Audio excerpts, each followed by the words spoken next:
नमस्कार विद्यार्थी मित्रों, आज आपण व्यवसायामधील जो उद्योग आहे, पहिल्या व्हिडिओमध्ये आपण अगोदरच्या व्हिडिओमध्ये आपण व्यवसायाची व्याप्ती पाहिली. त्यामध्ये व्यवसायामध्ये वाणिज्य, अर्थ आणि त्याची व्याप्ती पाहिली. तर उद्योग आहे, या उद्योगाबद्दल माहिती पाहणार आहोत. आता थोडक्यात आपण अगोदर म्हटलं आहे की उद्योग यामधून वस्तूंचं उत्पादन केलं असतं. म्हणजे उद्योगाचा संबंध हा वस्तूंच्या उत्पादनाशी आहे.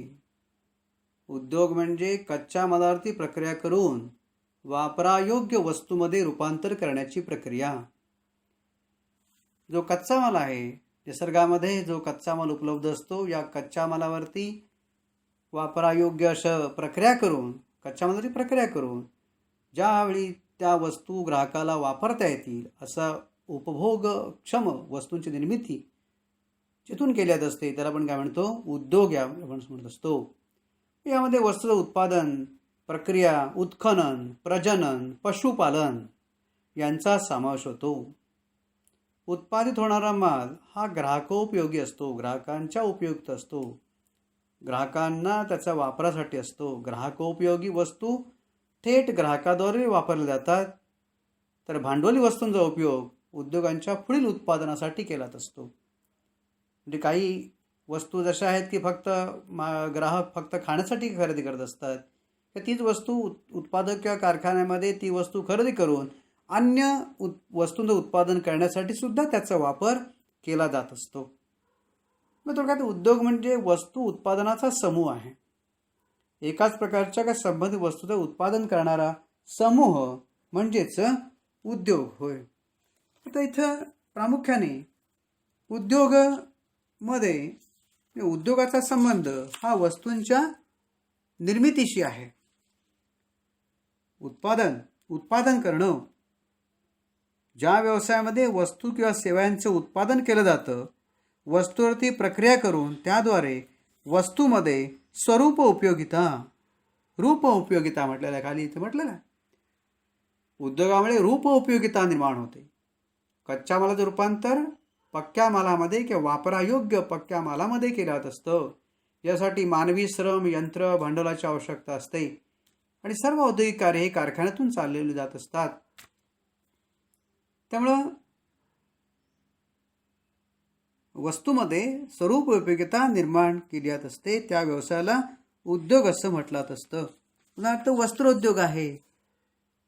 या उद्योगामध्ये यंत्र, मनुष्यबळ, विद्युत शक्ती इत्यादींचा वापर करून कापसापासून कापड तयार केलं असतं. त्याला प्रक्रिया उद्योग होऊ शकते. प्रोसेसिंग इंडस्ट्री होऊ शकते. प्रक्रिया केल्या असतात आणि त्यापासून ग्राहकोपयोगी वस्तूंची निर्मिती केली जात असते.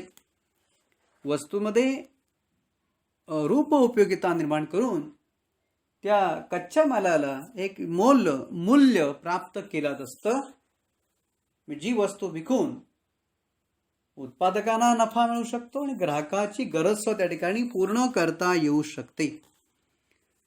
आता उद्योगाचे प्रकार जर बघायला झाले तर यामध्ये प्रामुख्यानं 3 प्रकार उद्योगामध्ये सांगता येतात. पहिला प्राथमिक उद्योग, प्रायमरी इंडस्ट्री. आता या किंवा हे जे उद्योग आहेत हे पूर्णतः निसर्गावरती अवलंबून आहेत. प्राथमिक उद्योग हा निसर्गावरती अवलंबून आहे, पण त्याला मानवी प्रयत्नाची जोड द्यावी लागते. प्राथमिक उद्योगामध्ये निसर्गावरती अवलंबून आहेत, पण मानवी कृतीची जोड त्या ठिकाणी देणं आवश्यक आहे. निसर्गाभिमुख आहे. प्राथमिक उद्योगातून निर्माण झालेल्या उत्पादनावरती दुय्यम उद्योग चालत असतात. म्हणजे शेती उत्पादन. प्राथमिकमध्ये पहिला उद्योग सांगता येईल आपल्याला शेती उत्पादन आहे. लक्षात घ्या, कृषी उद्योग म्हटलेला आहे. या उद्योगामध्ये कृषी उद्योगामध्ये शेती उद्योगाचा समावेश आहे. या उद्योगातील वस्तूंचा दर्जा विविध घटकांवरती अवलंबून असतो. उदाहरणार्थ जमिनीची उत्पादकता आहे, सुपीकता, आर्द्रता, तापमान, हवामान यावरती शेती उत्पादन त्या ठिकाणी ठरत असतं. या उद्योगात जमिनीची मशागत करणं, पेरणी करणं, कापणी करणं वेगवेगळे प्रकार लक्षात घ्या. आणि यामधून कृषी माल, शेतीमाल त्या ठिकाणी निर्माण होत असतो. आणि या शेती उद्योगामध्ये जवळजवळ 65 ते 70% लोकसंख्या या आज भारतामध्ये शेती उद्योगावरती अवलंबून आहे. कृषी उत्पादन किंवा शेती उद्योग. त्यानंतर दुसरा सांगता येतो निष्कर्षक उद्योग, एक्स्ट्रॅक्टिव्ह. हा असा प्राथमिकच आहे, कारण इथे लक्षात घ्या, इथं सुद्धा नैसर्गिक साधन संपत्तीवरतीच आहे, पण इथं आपण काय निर्माण करत नाही, त्याला रूप उपयोगिता आहे. लक्षात घ्या, फक्त जमिनीतून बाहेर काढतो. निष्कर्षक उद्योग यामध्ये भूगर्भातून नैसर्गिक संपत्ती बाहेर काढली जात असते आणि ते शुद्ध करण्यात येते. निसर्गामध्ये असलेली संपत्ती प्रयत्नपूर्वक बाहेर काढण्यात असते. खाणीमधून खनिज तेल बाहेर काढलं जात असतं, जमिनीखालून तेल बाहेर काढतो आणि यातून मिळालेला माल काही वेळा जशाचा तसा वापरता येतो, मात्र काही वेळा त्याच्यावरती काही प्रक्रिया करावी लागत असते. आता जसा तसा कुठला आहे? वाळू आहे. वाळू निसर्गामध्ये समुद्रातून वाळू आणतो, तशी आपण वापरत असतो. किंवा जांभा दगड आहे, तसा वापरतो आपण, त्याला आकार देतो, रूप आकार देत असतो. किंवा खनिज तेल आहे, त्याच्यावरती काय प्रक्रिया करायला लागत असतात. पण क्रूड ऑइल जे आहे, हे क्रूड ऑइल कसं आहे, निसर्गातून आपण बाहेर काढतो, परंतु त्या कच्च्या तेलावरती प्रक्रिया करून आपण विमानात शुद्ध पेट्रोल असेल किंवा व्हाईट पेट्रोल त्याला म्हणतो, किंवा पेट्रोल आहे, डिझेल आहे, रॉकेल आहे, असं ऑइल्स आपण खनिज तेलातून बाहेर काढत असतो. हे आणि अशा प्रकारच्या इंडस्ट्री सुद्धा, ऑइल इंडस्ट्रीज त्या ठिकाणी आहे, तेल कंपन्या. या निष्कर्षक उद्योग म्हणून त्या ठिकाणी सांगता येईल की सिमेंट आहे, खडी आहे. सिमेंट, खडी, वाळू हे सर्व निष्कर्षक उद्योगामध्ये येत असतात. निसर्गामध्ये ते असतात, पण आपण प्रयत्नपूर्वक बाहेर काढतो, त्याच्यावरती काही प्रक्रिया करतो किंवा जशा तशा आपण त्या ठिकाणी वापर करत असतो. त्याला निष्कर्षक उद्योग असं म्हटलं जात असतं. त्यानंतर जैविक उद्योग, जेनेटिक, पशुपालन, कुक्कुटपालन. जैविक उद्योगामध्ये आता इथं पशुपालन आहे किंवा तुमचं बाग होईल, हॉर्टिकल्चर पण येऊ शकतं, उद्यान आहे, बाग आहे, रोपवाटिका आपण म्हणत असतो, नर्सरीज, किंवा पशुपालन, पुनरुत्पादन करणाऱ्या प्रक्रियेचा समावेश आहे, रिप्रोडक्शन. जैविक उद्योगामध्ये पशु, पाळीव प्राणी यांची जोपासना करून त्यांच्यापासून पुनरुत्पादन करणे, तसंच विशिष्ट वनस्पतींच्या रोपांची लागवड करणे आणि अशा उद्योगाचा समावेश होत असतो. रोपटे पालन, कुक्कुटपालन, वनशेती, फुलशेती आहे, फुलशेती सुद्धा आहे, पशुपालन इत्यादी सर्व कशामध्ये येतं? जैविक उद्योगामध्ये येत असतात. आणि हे सर्व प्राथमिक उद्योग आहेत. 3 उद्योग असतात प्राथमिक उद्योगामध्ये. शेती आहे, निष्कर्षक आहे आणि जैविक आहे. हे प्राथमिक उद्योगामध्ये त्या ठिकाणी प्रामुख्याने आपल्याला सांगता येतील. त्यानंतर दुसरा दुय्यम उद्योग. आता दुय्यम उद्योग लक्षात घ्या की प्राथमिक उद्योगावरती अवलंबून आहे, त्याला म्हणून दुय्यम म्हटलेलं आहे. दुय्यम उद्योग जे उद्योग कच्च्या मालासाठी प्राथमिक उद्योगावरती अवलंबून असतात. म्हणजे प्राथमिक उद्योगामध्ये जो काही कच्चा माल आहे तो खरेदी करणं, त्याच्यावरती काय प्रक्रिया करणं आणि त्यामधून उपभोगक्षम वस्तूंची निर्मिती करणं, कारखान्यातून विविध वस्तूंचं जे आपण उत्पादन करत असतो ते दुय्यम उद्योगामध्ये येतं. आता दुय्यम याच्यामध्ये उत्पादन उद्योग आणि बांधकाम उद्योग आहे, मॅन्युफॅक्चरिंग इंडस्ट्री आणि कन्स्ट्रक्शन इंडस्ट्रीज. पहिला उत्पादन उद्योग आपण त्याच्यामुळे बघू. तर बघा, उत्पादन उद्योगामध्ये काय म्हटलेलं आहे? कच्च्या मालाचं पक्क्या मालामध्ये मनुष्यबळाच्या आणि यंत्राच्या साहाय्याने रूपांतर करणाऱ्या उद्योगाला उत्पादन उद्योग असं म्हटलं असतं. कच्च्या मालावरती प्रक्रिया करून त्यापासून पक्क्या मालाचं उत्पादन करणं, त्याला उत्पादन उद्योग असं म्हटलं जात असतं. उदाहरणार्थ सांगायचं झालं तर कापड आहे, कागद उद्योग आहे, साबण आहे, इलेक्ट्रॉनिक वस्तू आहेत, खेळणी तयार करण्याचे कारखाने असतील, अर्थात ते सुद्धा होऊ शकतं. उत्पादन उद्योग आहे. कच्च्या मालाचं पक्क्या मालामध्ये मनुष्यबळाच्या व यंत्राच्या सहाय्याने रूपांतर करण्याच्या उद्योगाला आपण काय म्हणतो? उत्पादन उद्योग.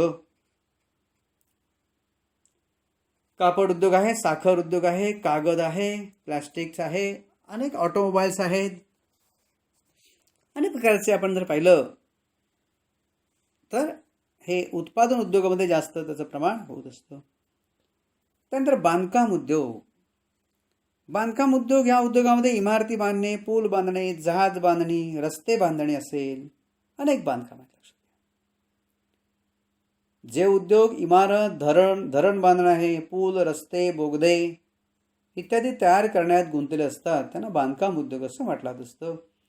या उद्योगामध्ये वस्तू उत्पादन एका ठिकाणी व विक्री इतरत्र केली जाते.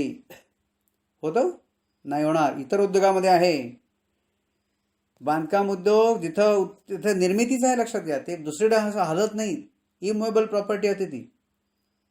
इतर उद्योगात कसं करतं, उत्पादन एका ठिकाणी, विक्री इतरत्र आहे. पण या उद्योगामध्ये उत्पादन आणि विक्री एकाच ठिकाणी आहे.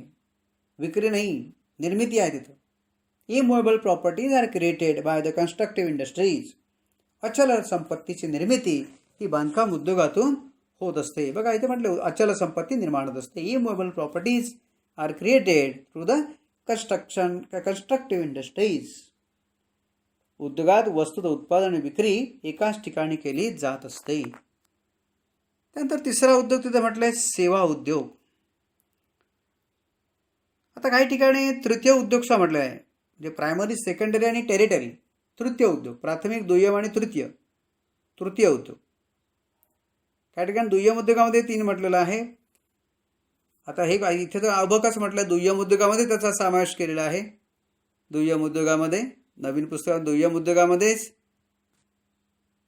उद्योगात 2 प्रकार म्हटलेला आहे, उत्पादन आणि बांधकाम आणि सेवा उद्योग. क में तो अ ब क वेगळा आहे. दुय्यम उद्योगात येत नाही. सेवा उद्योग वेगळा लक्षात घ्या. सेवामध्ये काय लक्षात घ्या, सेवामध्ये कुठली वस्तू निर्मिती नाही आहे.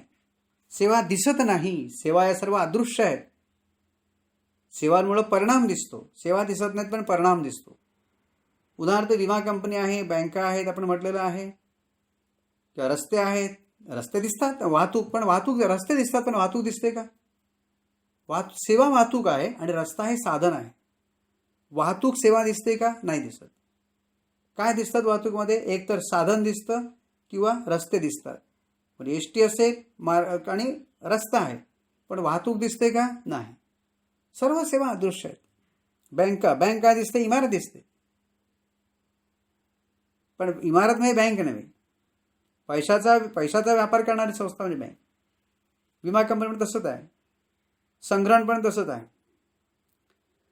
सेवा उद्योग हे बघा, सेवा उद्योग हे प्राथमिक आणि दुय्यम उद्योगांना सेवा पुरवतात. हे उद्योग विविध सेवा पुरवतात, ज्यामध्ये वाहतूक, विमा, बँकिंग हे पारंपरिक व आधुनिक उद्योगामध्ये जर पाहिलं तर निवास उद्योग आहे, म्हणजे लॉजिंग आहे. लॉजिंग, बोर्डिंग, रेस्टॉरंट, उपाहारगृह म्हटलं. पर्यटन आहे, ते पण महत्वाचं आहे. करमणूक आहे किंवा मनोरंजन, या पण सेवा त्या ठिकाणी आहेत. त्यामुळं अशा प्रकारच्या सेवा सुद्धा निर्माण केल्यात, सेवा पुरवल्या जात असतात.